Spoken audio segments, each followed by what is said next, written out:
Hola, soy Joaquín Sayago Mazzoni, titular de la farmacia Sayago de Tocina. Y como todos los años, vamos a tener una colaboración con el Ayuntamiento en la Semana de la Salud.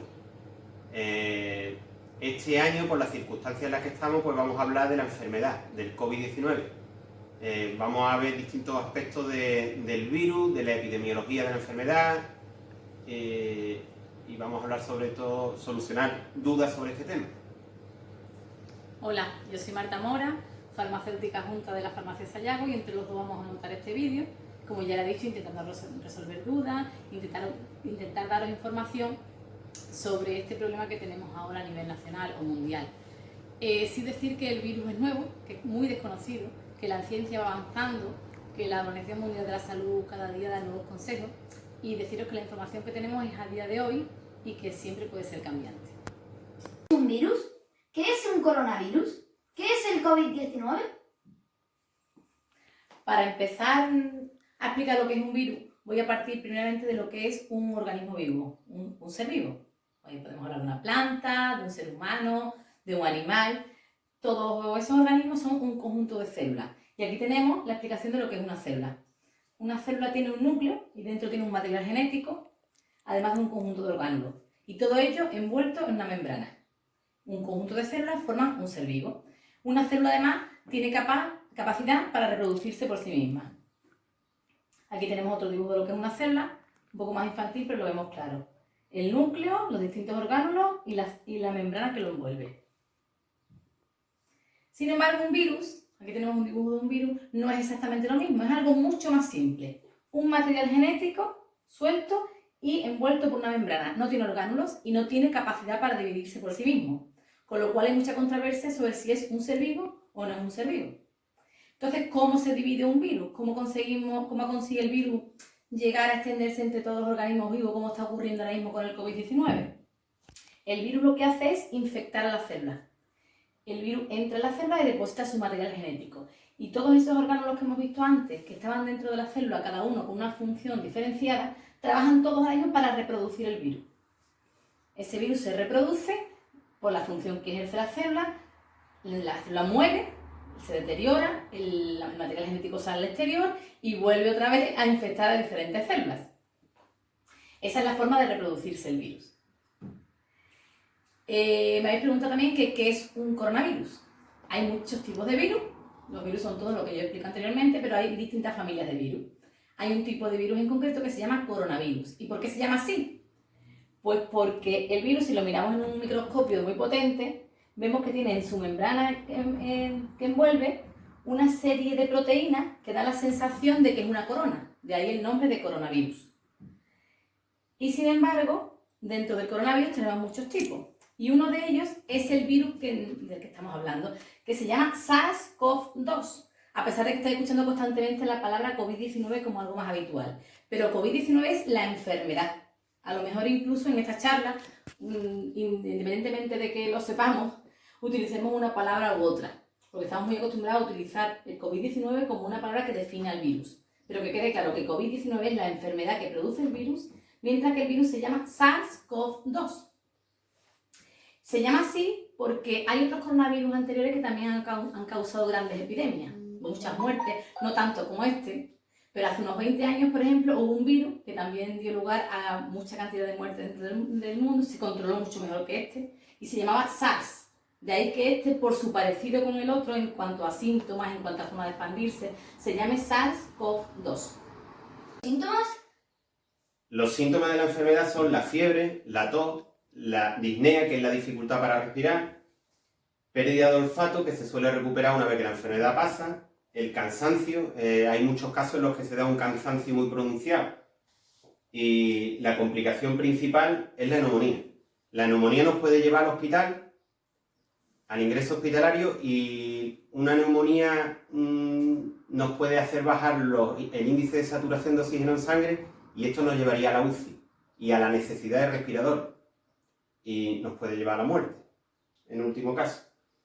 Los tiempos de la aparición de los síntomas suelen ser entre 1 y 14 días, es el periodo de ventana. El periodo de ventana es el periodo en el que tardan en aparecer desde que te contagias hasta que aparecen los primeros síntomas.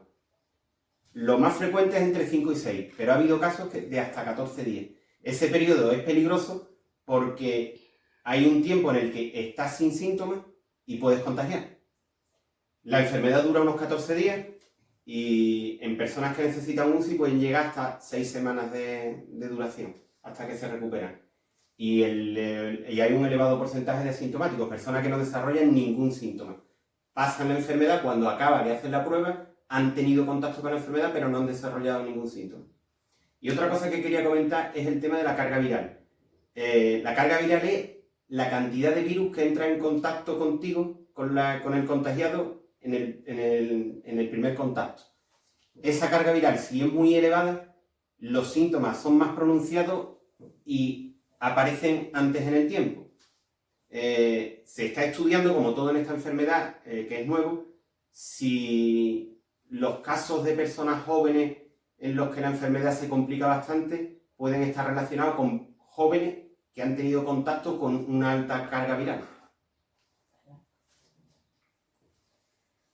Las personas con más riesgo son personas con más riesgo de que desarrollen la neumonía, son personas con edad avanzada, diabéticos, personas con insuficiencia cardíaca, enfermedades respiratorias, en general personas frágiles, con una salud delicada. ¿Cómo contagia el virus? La transmisión del virus, la forma principal de transmitirse es a través de las gotículas que se desprenden al toser o al estornudar.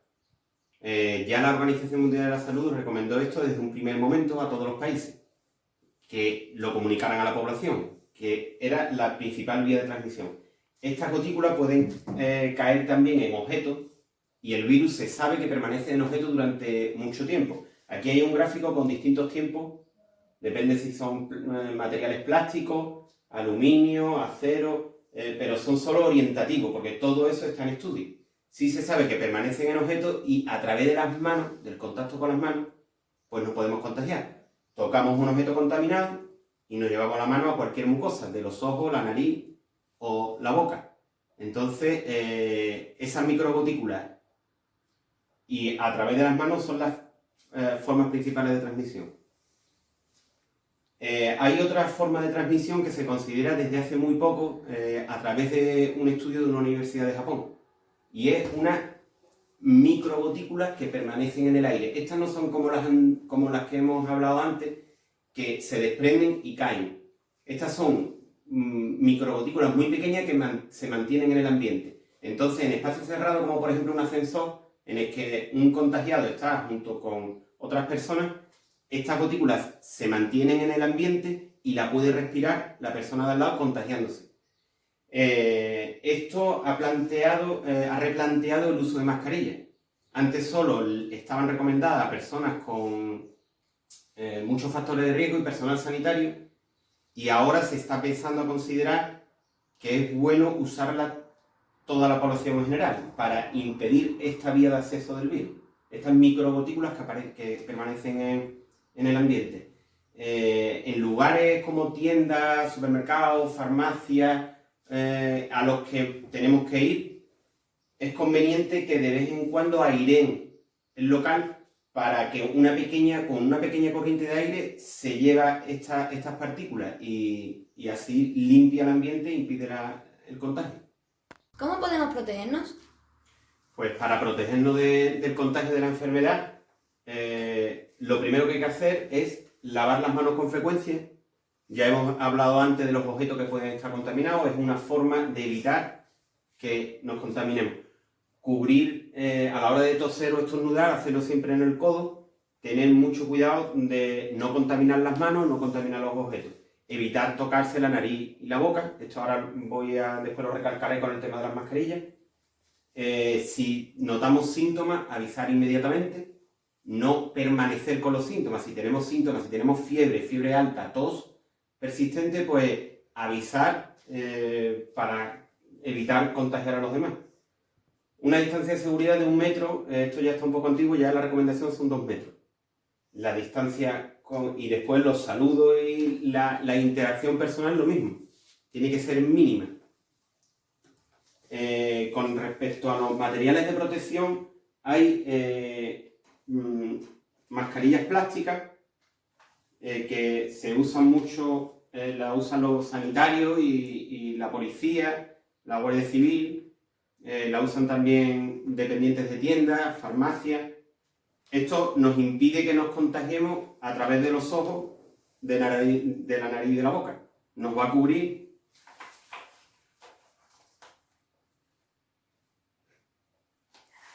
totalmente. Hay unas gafas, que estas se usan mucho también en los hospitales, gafas de protección, para que no nos contagiemos a través de los ojos, de las micropartículas. Y con respecto a las mascarillas, quiero decir que los guantes hay que ponérselos con las manos limpias, lavarse bien las manos y se ponen los guantes. La mascarilla se coge por los ajustes a las orejas. Se coloca sin tocarla, se ajusta aquí con un plastiquito que tiene para ajustarla a la nariz y aquí en la barbilla. Se pretende que cubra totalmente la nariz y la boca y así es como tiene que estar correctamente puesta. No hace falta tocarla, no se debe de tocar. Ni se debe de tocar, ni se debe de subir a la frente, ni debe de... no tiene que tapar la nariz, no se debe uno... Hay gente que se la toca constantemente, lleva la mascarilla y constantemente se está tocando los ojos, la nariz, se la está ajustando, es peor. Porque hay un tema que quiero hablar, esta es la forma correcta de quitársela, de la misma manera, sin tocarla, que es la falsa sensación de seguridad. Hay una falsa sensación de seguridad tanto con la mascarilla como con los guantes. Los guantes, si toca una mano con un guante, un objeto contaminado, ese guante ya está contaminado. Hay que lavarse las manos con los guantes también puestos. Y a la hora de quitarse los guantes, no tocar, así es como se quitan los guantes. Se da aquí un pellizco, se quita, se agrupa aquí en esta mano y con este dedo se mete por aquí sin tocar el guante por si estuviera contaminado. Y ya así se tira. ¿Es importante lavarse las manos? Como ya os he dicho antes, el virus tiene una capa que envuelve todo el contenido interior. Esa capa es una capa lipídica. Lipídica significa de grasa. Y como sabemos, el jabón actúa quitando la grasa. Cuando queremos lavarnos las manos, porque tenemos grasa, cuando queremos lavar la ropa le echamos jabón. Entonces, el jabón es importantísimo para que destruya esa capa lipídica externa que tiene el virus. En este caso voy a utilizar un jabón, puede ser cualquier jabón. Lo que pasa es que este jabón cuida un poquito las manos. Y la verdad es que las tenemos ya muy deterioradas de tanto lavarlas. Bueno, voy a explicaros cómo habría que lavarlas. Echamos jabón en la mano, añadimos un poquito de agua y empezamos a frotar. Es importante el tiempo. Dicen que es el tiempo de cantar 2 o 3 cumpleaños feliz. Muy importante para los niños. Así lavamos bien las palmas y ahora por detrás, porque el virus también puede estar detrás de las manos. Damos en la parte de arriba, tanto de una mano como de la otra. Y es importante también la zona entre los dedos. Damos bien con una mano sobre la otra. Importante no tener anillos, no tener relojes, porque eso haría que el virus estuviese más tiempo estancado y costase más trabajo quitarlo. El dedo gordo, el dedo pulgar, que se nos olvida muy a menudo, y las uñas. Las uñas en esta época hay que tenerlas muy cortitas, porque unas uñas largas son una gran fuente de contaminación. Y también es importante subir un poco. Si tenemos guantes, si usamos guantes, o si no los usamos, los puños constantemente están en contacto con aquellas zonas como mostradores, como encimeras, y es muy fácil que el virus se pueda quedar ahí. Entonces, una vez que hemos empleado el tiempo suficiente, lavado palmas, la parte trasera, entre los dedos, dedos pulgares y uñas, ya podemos enjuagar. Y también es importante secar con toallitas de un solo uso. Bueno, pues esta es la forma ideal de lavarse las manos. La curva y cómo se aplana. Cuando hablamos de la curva, que hemos escuchado tantas y tantas veces estos últimos días hablar en las noticias, se refiere a un modelo matemático, un modelo estadístico que explica la evolución de ciertos fenómenos. En este caso, lo que estamos hablando es la evolución, el fenómeno, es la epidemia por coronavirus. Esta curva tiene forma de campana, que significa que al principio partimos desde muy pocos contagios y sube de forma exponencial, muy rápida, muy veloz el contagio. Es decir, si cada persona contagia a otra, podemos partir de un primer contagiado, luego se contagiarían 2, al día siguiente esos 2 contagiarían a su vez a otros 2, tendríamos 4, al día siguiente 8, 16, no es cada día uno, sino que la subida es de forma exponencial, hasta llegar a la cima. Una cumbre a partir de la cual ya empieza un descenso, cada día es menor el número de contagios, hasta volver al final a números ínfimos. ¿Qué ocurre? Que si la capacidad de nuestro sistema sanitario, el número de camas hospitalarias, el número de camas en UCI, la cantidad de médicos, de enfermeros, queda representado por esta línea negra, cuando sobrepasamos esta línea, toda esta zona azul que está representada por esta curva no estaría bien asistido y tendría más posibilidades de muerte. Sin embargo, si alargamos la curva en el tiempo y la convertimos en esta otra línea roja, que vemos que sube, pero no tan rápidamente, llega también a una cima y luego desciende, pero aunque el número de contagiados, aunque la zona roja sea igual que la zona azul, aunque al final algunas personas estén contagiadas, pero vemos que no sobrepasa en ningún momento la capacidad del sistema sanitario. Entonces, toda persona contagiada estará bien atendida y no habrá para él ni falta de respiradores, ni falta de camas en UCI, ni falta de material, ni de personal sanitario que los atienda. De esa forma, la posibilidad de muerte sería bastante menor. Y eso es lo que se pretende con el confinamiento, con el aislamiento social, con no relacionarnos con otras personas, reducir al máximo el número de contagios para que la epidemia, aunque se propague, aunque al final la población se tenga que inmunizar y nos contagiemos el mismo número de personas, pero la hagamos de forma más escalonada para dar lugar al sistema sanitario a poder atender a todas las personas que lo necesiten. Bueno, pues hasta aquí hemos llegado con la información que queríamos transmitiros, pero queríamos haceros saber que estamos siempre en la farmacia dispuestos a resolver vuestras dudas y a todo lo que necesitéis respecto al coronavirus o a cualquier otra circunstancia relacionada con la salud. Y deciros que hemos grabado este vídeo hoy, Viernes Santo, 10 de abril, en pleno confinamiento. Pero vosotros lo vais a ver en la semana del 25, 26, 27 de abril, que a fecha de hoy creemos que habrá terminado el confinamiento, pero que podría alargarse. De todas formas, aunque salgáis a la calle, aunque esto en parte ha terminado, que sepáis que no ha terminado del todo y queremos que salgáis con una sonrisa, sin miedo, pero con mucha responsabilidad. Una cosa que quería comentar es que hay muchas personas que llaman a la farmacia, personas mayores, frágiles, que tienen miedo, y tienen razón por tener miedo, pero siempre les digo que el miedo no sirve. El miedo lo único que da lugar es a la ansiedad y a la obsesión, a obsesionarse con el tema. Lo que hay que tener es responsabilidad y prudencia. El confinamiento, yo supongo que a la altura en la que hagáis estos vídeos tiene que estar a punto de acabar, o si no se alarga algo más, pero no creo que mucho más. Y cuando acabe el confinamiento, nos recomienden lo que nos recomienden la administración y los responsables sanitarios, debemos de ser prudentes y responsables. Creo que puede haber repuntes en la curva, como ha pasado en China y en Corea, y no debemos de salir del confinamiento y agruparnos, ser prudentes, no mantener cierta distancia interpersonal, seguir protegiéndonos, tener la responsabilidad de seguir protegiéndonos, porque tenemos que cuidar a nuestro sistema sanitario. Y también quería decir que hay muchos medicamentos que están en investigación y lo que soluciona esto definitivamente es la vacuna.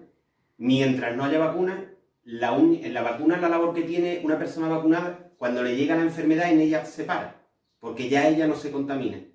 Aquí la vacuna somos cada uno de nosotros, porque si nos quedamos en casa o si mantenemos las medidas de prevención, de higiene y de prevención, somos la vacuna para el virus. La vacuna eres tú.